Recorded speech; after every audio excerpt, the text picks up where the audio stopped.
آپ کے منافع میں اضافے کا باعث نہیں بن سکتا۔ ان کی کرائے کی دکان کا مالک گاؤں کا جاگیردار تھا، اسی لیے پھپھا کی سوچ کے مطابق کرائے کی دکان پر پیسہ لگانا وقت اور پیسے کا ضیاع ہے، اس کے علاوہ کچھ نہیں۔ اسی لیے سوچ کے لحاظ سے ان کی دکانوں میں تبدیلی واقع نہیں ہو پائی۔ بہرکیف دکان کے باہر 2-3 گاہک موجود تھے۔ ان کے فارغ ہونے کے بعد پھپھا نے نظر اٹھا کر سوالیہ نگاہوں سے میری جانب دیکھا۔ دکان میں تبدیلی بھلے نہ آئی ہو، لیکن ان 8 سالوں کے دوران میرے وجود میں نمایاں تبدیلی واقع ہو گئی تھی۔ قد کاٹ نکل آیا تھا، چہرے کی معصومیت کے بجائے سنجیدگی اور بردباری نے جگہ بنا لی تھی۔ چہرے کے خطوط بھی تقریباً تبدیل ہو چکے تھے۔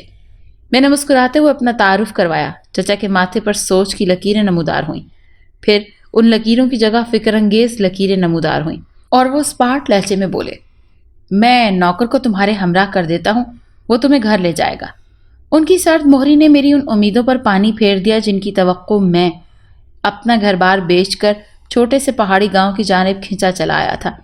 مجھے اپنے اقدام پر ندامت محسوس ہونے لگی اور میں بوجھل قدموں کے ساتھ نوکر کے ہمراہ گھر کی جانب چل دیا۔ پھوپھی کا گھر گاؤں کے پاس سرسبز کھیتوں کے سامنے بنا ہوا تھا۔ بچپن میں نین تارا کے ساتھ تمام دن ان کھیتوں میں آنکھ مچولی کھیلا کرتا تھا۔ وہ گندم کی فصل کے درمیان چھپ جایا کرتی تھی اور میں اسے پاگلوں کی طرح ڈھونڈا کرتا تھا۔ اکثر ڈھونڈ بھی لیتا تھا، لیکن زیادہ تر ناکامی حصے میں آتی تھی۔ گھر کا دروازہ پھوپھی نے کھولا۔ کچھ دیر ٹکٹکی باندھے میری جانب دیکھتی رہیں، پھر چہرے کے تاثرات میں تبدیلی واقع ہوئی۔ حیرت اور استعجاب نے سوالیہ نگاہوں کی جگہ بنا لی۔ پھر بے اختیار پھوپھی میرے ساتھ لپٹتی چلی گئیں۔ ان کی آنکھوں سے آنسو بہنے لگے اور وہ پیار سے بولی، ناصر میرے بچے، تمہاری شکل و صورت بھائی صاحب سے مشابہت رکھتی ہے۔ پہلی نظر میں مجھے یوں گمان ہوا جیسے بھائی صاحب سامنے کھڑے ہوں۔ آؤ اندر آؤ نا، انہوں نے راستہ چھوڑتے ہوئے کہا اور میں بے چین قدموں کے ساتھ گھر میں داخل ہو گیا۔ کمرے میں بٹھانے کے بعد پھوپھی میرے لیے کھانے پینے کا بندوبست کرنے باورچی خانے کی جانب چل دی۔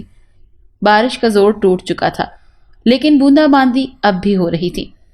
کمرے میں داخل ہونے کے بعد اب تک نہ جانے کیوں مجھے ایسا محسوس ہو رہا تھا جیسے کوئی مجھے گھور گھور کر دیکھ رہا ہے۔ میں نے کمرے میں نگاہ دوڑائی۔ کمرہ مختصر سامان سے مزین تھا۔ زمین پر دری بچھی ہوئی تھی، پر چھتی پر اسٹیل کے برتنوں کے علاوہ گلدان اور تبت پاؤڈر وغیرہ رکھے ہوئے تھے۔ ایک کونی میں چارپائی دھری ہوئی تھی جس پر چادر بچھی تھی۔ اچانک میری نگاہ دروازے کی جانب اٹھی اور میں نے اسے پیچھے ہٹتے ہوئے دیکھ لیا۔ کیا وہ نین تارا تھی یا پھر گھر کی کوئی ملازمہ؟ میں اندازہ نہیں لگا پایا، لیکن بہرحال وہاں کوئی موجود ضرور تھا۔ اب نہیں تھا۔ میں پھرتی کے ساتھ اٹھ کر دروازے کے پاس آ کھڑا ہوا، پھر میں نے دروازے کے ساتھ کان لگا دیے۔ زنانہ کپڑوں کی سرسراہٹ سن کر میرے لبوں پر خفیف سی مسکراہٹ پھیلنے لگی اور میں نے جھٹکے کے ساتھ دروازے کا چوپٹ کھول دیا۔ وہ دروازے کے ساتھ کھڑی حیرت بھری نگاہوں کے ساتھ میری جانب دیکھ رہی تھی۔ بے انتہا خوبصورتی کا مجموعہ، سرو قد، جھیل سی آنکھیں اور ہونٹ سیب کی پتلی کاشوں کی طرح۔ میں سب کچھ بھول بھال کر ٹکٹکی باندھے اسے دیکھتا چلا گیا۔ یہ میری نگاہوں کی تپش سے گھبرا کر اس نے جسم پر موجود چادر کو درست کیا، پھر کسی ہرنی کی مانند قلابازیاں بھرتی ہوئی سامنے موجود کمرے کی جانب بھاگتی چلی گئی۔ پھوپھی باورچی خانے سے نکل کر کمرے کی جانب آ رہی تھی۔ وہ اجلت میں بھاگتے ہوئے انہیں نہیں دیکھ پائی اور ٹکرا کر زمین پر گرتے گرتے بچی۔ پھوپھی نے جھنجھلائے ہوئے لہجے میں اسے برا بھلا کہا، پھر جب ان کی نگاہ مجھ پر پڑی تب وہ مسکراتے ہوئے میری جانب چلی آئیں اور معنی خیز لہجے میں ہم کلام ہوئی۔ وہ نین تارا ہے، تمہاری منگیتر، بچپن سے تمہارے نام سے ہی منسوب ہے۔ مجھے یقین ہے کہ بھائی صاحب نے تمہیں نین تارا سے متعلق بتا دیا ہوگا، اگر نہیں تو کان کھول کر سن لو۔ میں جلد از جلد اس فرض سے سبکدوش ہونا چاہتی ہوں۔ اگر تمہیں کوئی اعتراض ہو تو رات کو اپنے پھپھا کے سامنے بیان کر دینا، بصورت دیگر بندھن میں بندھنے کے لیے تیار ہو جاؤ۔ انہوں نے مختصر وقت کے لیے گفتگو کا سلسلہ منقطع کیا، پھر دوبارہ ہم کلام ہوئی۔ تمہارے لیے پانی کا بندوبست کر دیا ہے، نہا دھو کر سفر کی تھکان اتار لو۔ 6 بجنے والے ہیں، یہ تمہارے پھپھا رات کو 8 بجے تک دکان بند کر کے آ جاتے ہیں۔ میرے خیال کے مطابق سوچنے کے لیے اتنا وقت کافی ہے۔ میری زبان جیسے گنگ ہو کر رہ گئی تھی، اسی لیے جواب نہیں دے پایا اور خاموشی کے ساتھ غسل خانے کی جانب چل دیا۔ رات کے کھانے پر پھپھا اور پھوپھی کے علاوہ نین تارا بھی موجود تھی۔ کھانا نہایت خاموشی کے ساتھ تناول کیا گیا۔ کمرے میں عجیب قسم کی بے چینی کا دور دورہ تھا۔ پھپھا کا سرد مہرانہ رویہ اب بھی برقرار تھا۔ انہوں نے سوائے والد صاحب کی وفات پر تاسف اور افسوس کرنے کے علاوہ مزید بات چیت سے پرہیز کیا۔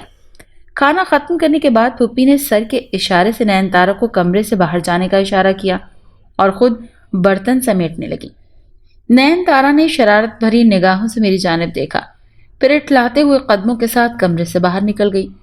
تب پھپھی بولی، میں آپ سے کچھ بات کرنا چاہتی ہوں نین تارا سے متعلق۔ پھپھا نے جیب میں سے بیڑی اور ماچس نکالی اور پھر بیڑی سلگاتے ہوئے اسپاٹ لہجے میں بولے، آج دکان میں کام بہت تھا، میرا جسم تھک کر چکنا چور ہوا جا رہا ہے۔ اس وقت کسی بھی گمبھیر موضوع پر بات چیت کرنے کے قابل نہیں ہوں، پھر کبھی صحیح۔ انہوں نے بات ہی ختم کر دی اور اٹھ کر کمرے سے باہر نکل گئے۔ میں شرمندہ نگاہوں سے پھپھی کی جانب دیکھنے لگا۔ ان کے چہرے پر بھی افسوس اور ملال کی کیفیت نمایاں تھی۔ پھر مسکراتے ہوئے بولی، تمہارے پھپھا تمام دن کام کی بدولت تھک جاتے ہیں نا، مجھ سے غلطی ہوئی، اس وقت موضوع نہیں چھیڑنا چاہیے تھا۔ بہرحال جمعے کو بات کروں گی، جمعے والے دن دکان بند رہتی ہے اور تمہارے پھپھا تمام دن گھر پر ہی ہوتے ہیں۔ یوں بات چیت ہوتے ہوتے رہ گئی۔ دوسرے دن پھپھا کی دکان جانے کے بعد پھوپھی بھی برقع پہن کر سودا سلف لینے بازار چلی گئی۔ میں ان کے ارادوں سے بخوبی باخبر تھا۔ انہوں نے ایسا کر کے ہم دونوں کو تنہائی میں بات چیت کرنے کا موقع فراہم کیا تھا تاکہ ہم مستقبل کے متعلق بات چیت کر سکیں۔ نین تارا چھت پر کپڑے سوکھنے کے لیے ڈال رہی تھی۔ موقع اچھا تھا، میں بھی چھت پر جا پہنچا۔ چار دیواری کی دوسری جانب سرسبز کھیتوں کا لامتناہی سلسلہ پھیلا ہوا تھا۔ اینٹوں کے بھٹوں سے سیاہ دھواں نکل کر آسمان کی وسعتوں میں تحلیل ہو رہا تھا۔ کھیتوں سے کچھ ہٹ کر درختوں کا وہ جھنڈ موجود تھا جہاں بچپن میں نین تارا چھپ جایا کرتی تھی، پھر میری لاکھ کوششوں کے باوجود بھی دکھائی نہیں دیتی تھی۔ میں نے نین تارا کی جانب بڑھتے ہوئے بچپن میں اسے یاد دلایا کہ مجھے بچپن کے دن آج تک نہیں بھولے ہیں، کتنے خوبصورت اور بے فکری کے دن تھے۔ تمہارا اچانک چھپ جانا اور پھر نمودار ہو جانا، میرا کھیتوں میں بھاگتے پھرنا، کیا تم ان دنوں کو یاد کرتی ہو یا پھر بھول گئی ہو؟ نین تارا کے چہرے پر اچانک ہی گمبھیر اداسی کے تاثرات نمایاں ہونے لگے۔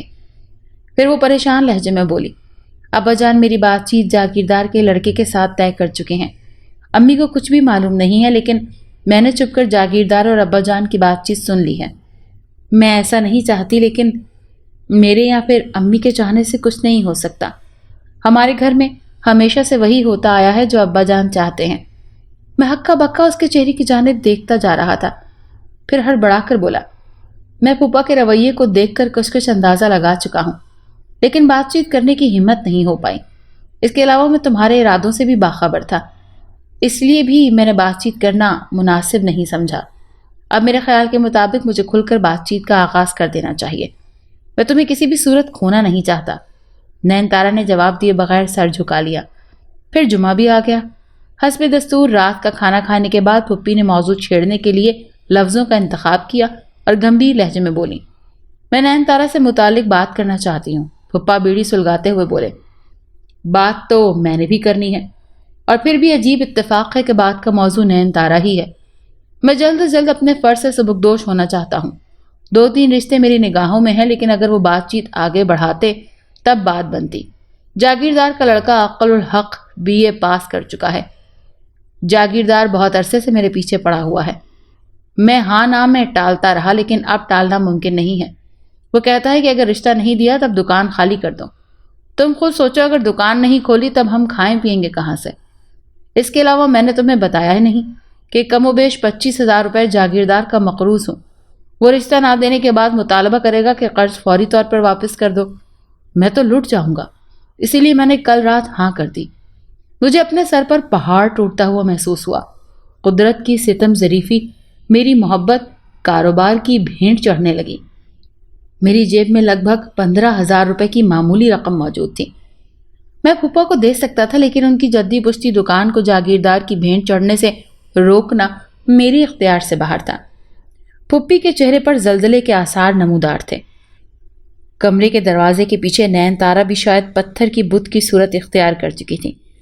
کمرہ گمبھیر خاموشی میں پھیل گیا تھا۔ پھپھا نے دوبارہ خاموشی کو توڑا اور اس دفعہ مجھ سے مخاطب ہوتے ہوئے بولے، مجھے معلوم ہے کہ ایسا کرنا تمہارے ساتھ زیادتی کرنے کے مترادف ہوگا، لیکن میں کیا کروں، مجبور ہوں۔ دکان چھوڑنا میرے اختیار سے باہر ہے۔ نین تارا بچپن میں ہی تمہارے نام سے منسوب کر دی گئی تھی۔ اب بات کو ختم کرنا ناانصافی والی بات ہے، لیکن میں اپنی مجبوریاں تمہارے سامنے بیان کر چکا ہوں۔ اگر تمہارے دل میں ابھی بھی کسی قسم کی رنجش موجود ہے تو میں ہاتھ جوڑ کر تم سے معافی مانگنے کے لیے بھی تیار ہوں۔ پھوپھا نے دونوں ہاتھ میرے آگے جوڑ دیے۔ میں نے بے اختیار ان کے دونوں ہاتھوں کو تھام لیا، پھر بھرائے ہوئے لہجے میں بولا، آپ میرے والدین کی جگہ ہیں، اور والدین کو یہ حق حاصل ہوتا ہے کہ وہ اپنی اولاد کے مستقبل سے متعلق فیصلہ کر سکیں۔ ہاتھ جوڑنا انہیں زیب نہیں دیتا۔ میں نے جیب میں ہاتھ ڈالا اور 15,000 روپے کی وہ رقم جو مکان بیچنے کے بعد دستیاب ہوئی تھی نکال کر پھوپھا کے سامنے رکھ دی۔ پھر ہم کلام ہوا، یہ میرے کسی کام کے نہیں ہیں، آپ رکھ لیں، نین تارا کے بیاہ کے کام آئیں گے۔ رہی بات بچپن کی بات چیت کی، تو اگر خدا کو ہی یہ رشتہ منظور نہیں تب میں یا آپ بھلا کیا کر سکتے ہیں؟ ماموں مجھے کویت بلا رہے ہیں اور ان کا اصرار ہے کہ جلد از جلد کویت چلا آؤں۔ اگر آپ ناراض نہ ہوں تو میں کل ہی واپس شہر جانا چاہتا ہوں، کہیں اس راستے میں بھی کوئی رکاوٹ پیدا نہ ہو جائے۔ پھوپھی میرے ساتھ لپٹ کر پھوٹ پھوٹ کر رو دی۔ دروازے کے پیچھے کپڑوں کی خفیف سرسراہٹ پیدا ہوئی، پھر سایہ دور جاتا محسوس ہوا۔ میں نے اپنے ارد گرد تنہائی کے سائے امٹتے محسوس کیے اور میں امٹ کر اپنے کمرے میں چلا آیا۔ دوسرے دن دوپہر کو پھوپھا اور پھوپھی چھوٹے سے ریلوے اسٹیشن پر موجود تھے۔ گاڑی اسٹیشن کی جانب آ رہی تھی۔ پھوپھی کے چہرے پر ندامت کے آثار تھے، وہ اپنے بھائی سے کیا ہوا وعدہ پورا نہیں کر پائیں، اور پھوپھا کے چہرے پر بے بسی اور لاچاریت کے نقوش نمایاں تھے۔ وہ ایسا نہیں کرنے کے باوجود کر رہے تھے، لیکن مجھے اگر فکر تھی تو صرف نین تارا کی۔ اس نے کل رات سے کچھ بھی نہیں کھایا تھا، پتھر کے بت کی مانند اپنے کمرے میں لیٹی ہوئی تھی۔ اس کی ہرن کی مانند غلافی آنکھیں کھلی تو ہوئی تھیں، لیکن ان میں کسی بھی قسم کے کوئی آثار موجود نہیں تھے۔ گاڑی اسٹیشن پر آ کر رک گئی۔ میں نے اپنا مختصر سا سامان سنبھالا اور سیٹ پر بیٹھ گیا۔ پھوپھا نے ایک دفعہ پھر میرے ساتھ معذرت کی۔ میں نے انہیں دلاسا دیا۔ گاڑی نے وسل دی اور پلیٹ فارم کو چھوڑ دیا۔ اس کے ساتھ ہی میری آنکھوں میں موجود ضبط کا بندھن بھی ٹوٹ گیا۔ آنکھوں سے آنسو بہنے لگے۔ والد کی وفات کے بعد آج میں نے دوسری دفعہ اپنے آپ کو اکیلا محسوس کیا۔ سب کچھ کھو گیا تھا، سب کچھ لٹ گیا تھا۔ بہرحال میں شہر جیسے پہنچا مجھے کچھ معلوم نہیں۔ اسٹیشن کے پاس میں میرے دوست کا کوارٹر تھا۔ مکان فروخت کرنے کے بعد میں کچھ دن اس کے ہمراہ رہا تھا۔ وہ غیر شادی شدہ تھا۔ اب بھی اس نے مجھے خوش آمدید کہا، بلکہ یہ خوشخبری بھی سنائی کہ وہ میرے لیے ریلوے کے محکمے میں نوکری کا بندوبست کر چکا ہے۔ مجھے اب ان باتوں سے کوئی خاص دلچسپی نہیں تھی، لیکن محتاج بن کر رہنا بھی تو قبول نہیں تھا۔ سو دوسرے دن کا آغاز اس کے ہمراہ دفتر جا پہنچا۔ جن دنوں میں بات کر رہا ہوں ان دنوں نوکری ملنا کچھ دشوار نہیں ہوتا تھا، اسی لیے جلد ہی کلرک کی نوکری مجھے مل گئی۔ میں نے پھوپھی کو مختصر خط لکھا جس میں اپنی نوکری کے علاوہ کوارٹر ملنے کی اطلاع بھی دے دی، تاکہ نین تارا سے متعلق اطلاعات موصول ہوتی رہیں، لیکن خط کا جواب موصول نہیں ہوا اور میں سب کچھ بھلانے کی جدوجہد میں کام میں مصروف ہوتا چلا گیا۔ 1 مہینہ یوں ہی گزر گیا۔ نین تارا کو بھلانا آسان نہیں تھا۔ میں جتنا اسے بھولنے کی کوشش کرتا وہ اتنا ہی شدت کے ساتھ مجھے یاد آتی۔ ایک دن میں دفتر میں ایک کام ختم کرنے کے بعد تھکا ہارا گھر جانے کے لیے نکلا کہ ڈاکیا کمرے میں داخل ہو گیا اور چٹھی میرے ہاتھوں میں تھما دی اور باہر نکل گیا۔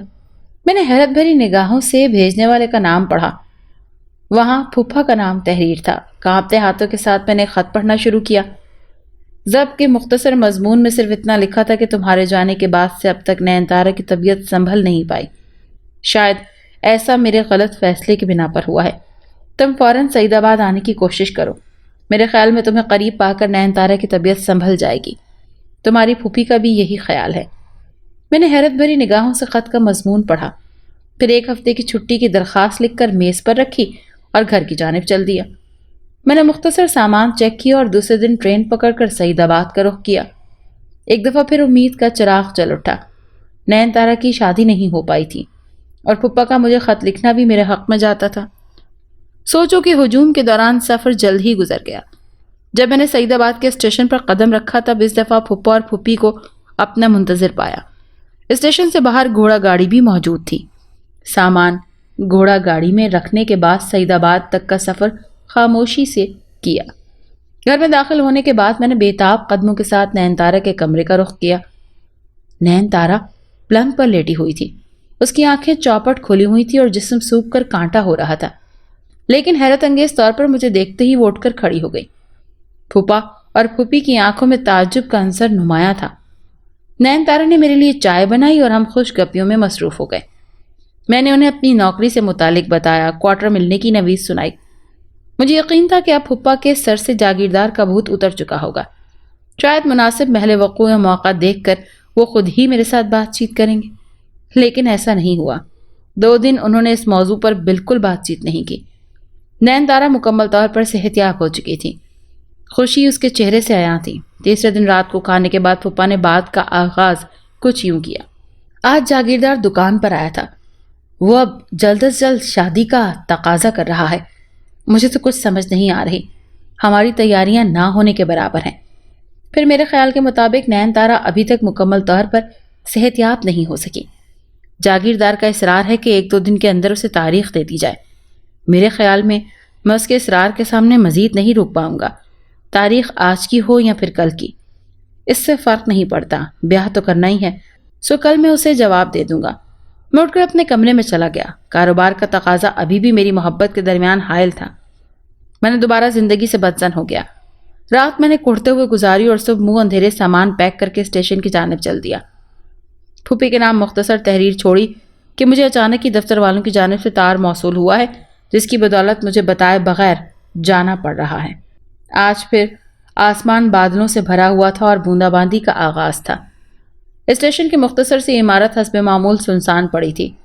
میں بینچ پر بیٹھ کر گاڑی کا انتظار کرنے لگا۔ بوندا باندی کی شدت میں اضافہ ہو رہا تھا۔ دور کہیں تڑاک کی آواز کے ساتھ بجلی گری۔ پھر انجن کی سیٹی کی آواز سنائی دی۔ میں نے لائنوں کی جانب دیکھا۔ پہاڑوں کے پاس گاڑی کی روشنیاں دکھائی دے رہی تھیں۔ اچانک مجھے قدموں کی آہٹ سنائی دی۔ میں نے پیچھے مڑ کر دیکھا۔ سیاہ برقعے میں ملبوس ایک لڑکی اسٹیشن کی عمارت سے نکل کر میری جانب چلی آ رہی تھی۔ گھنٹی کی آواز سنائی دی۔ اس کے ساتھ ہی سگنل ڈاؤن ہو گیا۔ لڑکی میرے قریب پہنچ کر رک گئی۔ میں نے سوالیہ نگاہوں سے اس کی جانب دیکھا۔ مجھے اس کا یوں اپنے قریب کھڑے ہونے کا مقصد سمجھ میں نہیں آ رہا تھا۔ اس نے جھٹکے کے ساتھ اپنے چہرے پر سے برقع اتار دیا۔ میں سکتے کی صورت میں اپنے سامنے کھڑی نین تارا کو دیکھنے لگا۔ میری زبان کند ہو گئی تھی۔ ٹرین اسٹیشن میں داخل ہو گئی۔ اس کے شور کی آواز سے میں ہڑبڑا کر حقیقت کی دنیا میں واپس آیا۔ نین تارا کسی پتھر کی مورتی کی مانند میرے سامنے کھڑی تھی۔ مجھے ایسا محسوس ہوا جیسے وہ سانس بھی نہیں لے رہی۔ اس کی نگاہیں میرے چہرے پر مرتکز تھیں۔ گاڑی اسٹیشن کی حدود میں داخل ہو کر رک گئی۔ مسافروں کا شور سنائی دینے لگا۔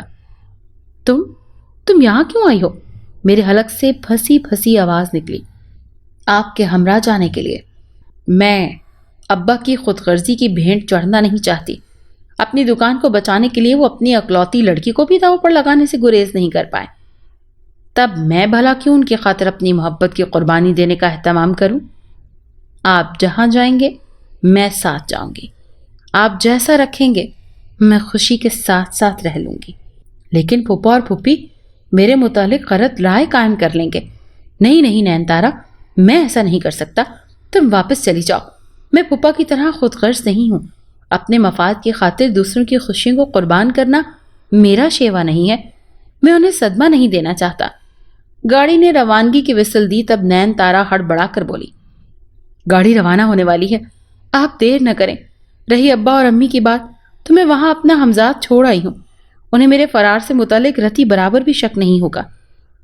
میں نے حیرت بھری نگاہوں سے نین تارا کی جانب دیکھا، لیکن اس نے مجھے ہاتھ سے تھام لیا۔ پھر کھینچتے ہوئے ٹرین کی جانب چل دی۔ اب مزید صبر کرنا میرے اختیار سے باہر ہوتا جا رہا تھا۔ میں نے بھی بھاگتے ہوئے نین تارا کا ساتھ دینے میں بہتری جانی۔ 1 ہفتے کے بعد پھوپھا کا تار موصول ہوا۔ لکھا تھا، برخوردار، تمہارے خاموشی سے چلے جانے کے بعد نین تارا کی طبیعت دوبارہ خراب ہو گئی۔ ہم نے بے شمار حکیموں کا علاج کروایا، ساتھ والے گاؤں میں موجود ڈاکٹر سے بھی رجوع کیا، لیکن بات نہ بن سکی۔ ڈاکٹر کا کہنا تھا کہ جسم میں خون بنانے والے خلیوں کی مقدار بہت تیزی کے ساتھ کم ہوتی جا رہی ہے۔ لڑکی کو فوراً شہر لے جایا جائے۔ لیکن شہر جانے سے پہلے ہی نین تارا نے